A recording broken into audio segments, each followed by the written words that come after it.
bismillaahi raxmaani raxiim wacan oo wanaagsan daawade meel walbo aad joogtid kusoo dhawow barnaamijka falanqaynta siyaasadda caalamka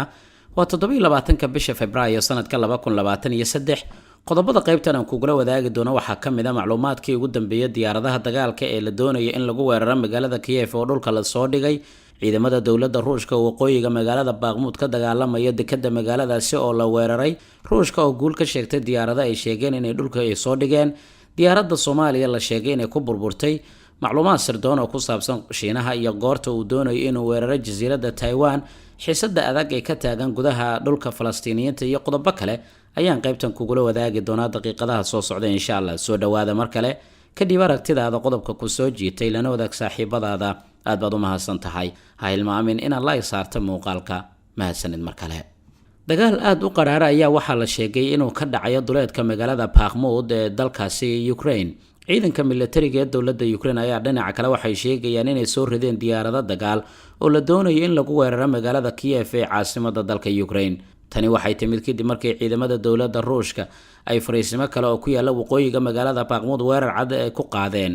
sidoo kalena mas'uuliyiinta dawladda Ukraine gaar ahaan madaxweyne Volodymyr Zelensky ayaa lagu waramayaa in uu xilka qaadis ku sameeyay qaar ka mid ah saraakiisha ciidamada inkastoo uusan bixin macluumaadyo dheeraad ah taliyaha ciidamada howlgalka ka wada waqooyiga dalka Ukraine ayaa ku dhawaaqay mar sii horeysay inay soo rideen 3 ka mid ah diyaaradaha droniska oo lagu weeraray magaalada Kiev ee caasimadda dalka Ukraine taliyaha waxaa kaloo uu sheegay in Ruushka 71 weerar ay ku qaadeen gobolka Donbass oo bariga dalka Ukraine dhaca muddo 1 saac oo xiriir ah ciidamada dawladda Ukraine ayaa sidoo kale waxay sheegeen inay ka hortageen qatar kale iyo isku day ciidamada dawladda Ruushka ay doonayaan inay weerar ay kaga fuliyaan duleedka magaalada Bakhmut waxaase militariga dawladda Ukraine ay sheegayaan dagaal aad u adag inuu ka dhacayo waqooyiga magaalada Bakhmut dagaalkaas oo lagu tilmaamay inuu ka mid yahay kuwa ugu xooggan ee dhexmara ciidamada dawladda Ukraine iyo kuwa kale ee daacadda u ah ciidamada dawladda Ruushka ciidamada gooni-goosadka ee ku sugan dalkaasi Ukraine ayaa la sheegay horaantii maanta in weerar adag ay ku qaadeen dekedda magaalada Bakhmut iyagoo halkaasi ka fuliyo weerar adag sida lagu sheegay warbixinada warbaahinta ayaa sidoo kale waxay baahinaysaa macluumaad ku saabsan dadaalka ciidamada Ukraine ay doonayaan inay isaga difaacaan weerarka kaga imaanaya ciidamada Ruushka ayaa guulo waaweyn ka gaaray deegaano dhowr oo ka tirsan bariga dalka Ukraine laakiin magaalada Bakhmut ayaa u muuqanaysa inay noqotay laf dhuun gashay ciidamada gooni-goosadka ee dawladda Ruushka ayaa sheegay in ay doonayaan magaaladaasi inay gabi ahaanba gacanta ay ku dhigaan muddo 6 bilood ayay ku dhowdahay waqtiga ciidamada Ruushka ay qabsan laayeen magaalada laakiin horumar ballaaran ayaa la sameeyay kadib markii ciidamada caloosha shaqaystayaasha ee Wagner loo yaqaano ay dagaalka ku soo biireen dhinaca kale mas'uuliyiinta dawladda Ukraine ayaa sheegaya diyaaradaha ay soo rideen inay ahaayeen ilaa iyo 3 diyaaradood oo droonisa oo la doonayo in lagu weeraro fariisimo muhiim oo ciidamada Ukraine ay ku leeyihiin magaalada caasimadda ah magaalada caasimadda ee Kiev ayaa la aaminsan yahay in lagu ilaalinayo qaar ka mid ah nidaam difaaciyeedyada tayeysan ee dalalka reer galbeedka waxaa sidoo kale la sheegayaa in heegan la geliyay guud ahaan ciidamada cirka ee dawladda Ukraine si loo adkeeyo ammaanka magaalada Kiev ciidamada Ukraine ayaa dhinaca kale qorsheynaya inay weerar ay ku qaadaan gobolka Crimea iyagoo oo doonaya inay aaga kale oo dagaal ay ku furaan ciidamada dawladda Ruushka dagaalka ugu adag ayaa ka soconaya duleedka magaalada Bakhmut inkastoo diyaaradaha dagaal ee la sheegay in laga soo riday xukuumadda Kiev aysan jawaab ka bixin mas'uuliyiinta dawladda Ruushka dhinaca kalena saraakiisha ciidanka militariga ee dawladda Ruushka ayaa sheegay inay soo rideen 3 ka mid ah diyaaradaha dagaalka ee ciidamada Ukraine sida uu sheegay afhayeenka wasaaradda gaashaandhigga ee dawladda Ruushka Igor Konashenkov labada magaalo ee Rostovka iyo Dmitrov ayuu sheegay oo ka tirsan gobolka Donetsk in diyaaradaha dagaalka ee ciidamada dawladda Ruushka ay ku soo rideen 2 ka mid ah diyaaradaha loo yaqaano Su-24 iyo MiG-29 diyaaradahaas oo adeegsanayeen ciidamada cirka ee dawladda Ukraine nidaamka difaaca ee dawladda Ruushka ayaa sidoo kale la sheegay inuu dhulka soo dhigay diyaaradda loo yaqaano Su-25 kadib markii howlgal ay ka fuliyeen deegaanka Tayaginka la yiraahdo oo ka tirsan gobolka Kherson sida uu sheegay afhayeenka wasaaradda gaashaandhigga ee dawladda Ruushka Igor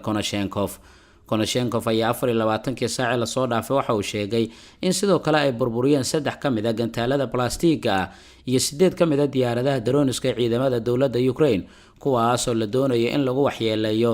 xarumaha ciidamada dawladda Ruushka ay ku leeyihiin gobolka Kherson sheegashada labada dhinac marka laga yimaado waxa muuqanaysa in dagaalka uu sii qaraaraanayo waa midka ka soconaya bariga dalka Ukraine dagaalkaas oo u dhaxeeya ciidamada dawladda Ruushka iyo kuwa caloosha shaqaystayaasha oo iskaashanaya iyo ciidamada dowladda Ukraine oo taageero ka helaya dalalka reer galbeedka. Dagaalka halkaasi ka soconayo ma jira macluumaadyo kale oo dheeraad ah oo laga helay, laakiin xaalka ayaa u muuqanaya inuu ka sii darayo saacadba saacadeeda kale. Waxyaabaha ka soo kordha macluumaadyadeena kale ayaan kugula wadaagi doonaa insha Allah.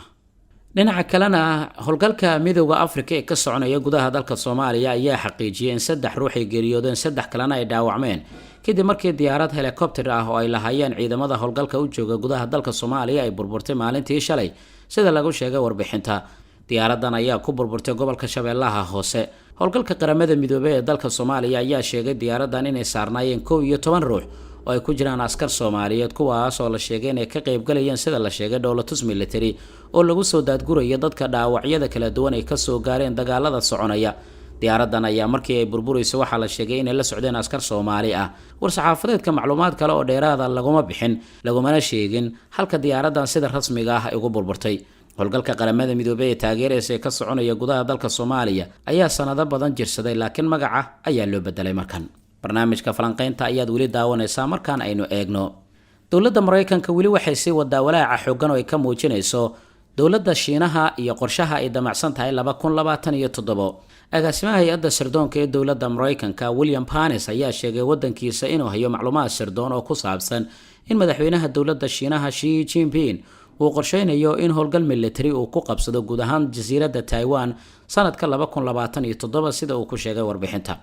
agaasimaha ayaa hadalkan jeediyay kadib markii waraysi uu siiyay warbaahinta dalka Mareykanka, waxaana uu sheegay dowladda Shiinaha gaar ahaan madaxweyne Xi Jinping uu diyaariyay qorshe military oo doonayo inuu gabi ahaanba uu ku qabsado maamulka jasiiradda Taiwan 2027. waxa kale oo uu sheegay William Panis inay garanayaan madaxweyne Xi Jinping inuu doonayo jihaynta dadkiisa si ay isugu diyaariyaan gacan ku dhigidda jasiiraddaasi, laakiin tani waxa uu sheegay inaysan la micno ahayn inay qaadi doonaan howlgal adag sanadka 2027 ama sanadaha kale ee xigaya. wuxuu uu sheegay inuu aaminsan yahay in madaxweyne Xi Jinping iyo hogaamiyaashiisa militariga ay yeesheen muddooyinkii ugu dambeeyay kulamo kala duwan oo arrintan ay kaga hadlayeen, waxaana qorshaha sida uu yahay lagu sheegay inay tahay si nabdoon inay ciidamada dowladda Shiinaha ay ku qabsadaan jasiiradda. Mareykanka iyo midowga Yurub iyo saaxiibadiisa gobolka ayaa taageeraya Ukraine si ay howlgalka military ay kaga wadaan gudaha dalkooda ay kaga guuleystaan ciidamada dowladda Ruushka, sidoo kalena ay kaga hortagaan taageero kasta oo shaacsan iyo mid qarsoon oo ka imaanaysa dowladda Shiinaha sida lagu sheegay warbixinta. agaasimaha ayaa sidoo kale sheegay inay hayaan macluumaad ama dukumeentiyo ay ku kalsoonaan karaan oo ku aadan in hogaanka Shiinaha uu ka taxadarayo sidii ay hub noocyadiisa kala duwan ugu taageeri lahaayeen ciidamada dowladda Ruushka ee dagaalka adag ka wada gudaha dalka Ukraine. laakiin waraysigiisa waxaa kale oo ku sheegay inaysan haynin ilaa iminka go'aanka kama dambaysta ay qaadanayaan madaxda dowladda Shiinaha maadaama ay doonayaan inay hub ku taageeraan. Shiinaha arrintaasi mar walba wuxuu ku tilmaamaa arrin been abuur ah. sidoo kalena waxaa jira eedeymo loo jeediyo dowladda Iiraan. saddexda dowladood Shiinaha, Iiraan iyo Ruushkana waxaa loo arkaa isbahaysiga adag ee gobolka ka soo socda kaas oo ka hortagaya danaha Mareykanka ee dhanka gobolka. waxay kula tahay adiga qaybta hoose aragtidaada ku reeb, aad baad u mahadsan tahay. xiisad aad u adag ayaa ka taagan dhulka Falastiiniyiinta. wararka soo baxay ayaa sheegaya hal ruux inuu geeriyooday, boqolaal kalena dhaawacyo ay soo gaareen kadib markii ciidamada Yahuudda Israa'iil ay weerar ay ka fuliyeen deegaanka Huwaara lagu magacaabo. Samiix Akhtaash oo 37 sano jir ayaa la sheegay ciidanka Israa'iil inay dileen. waxaa kaloo lagu waramayaa inay xubno kale ay ku dileen gobolka ama magaalada Nablus lagu magacaabo ee dhulka Falastiiniyiinta.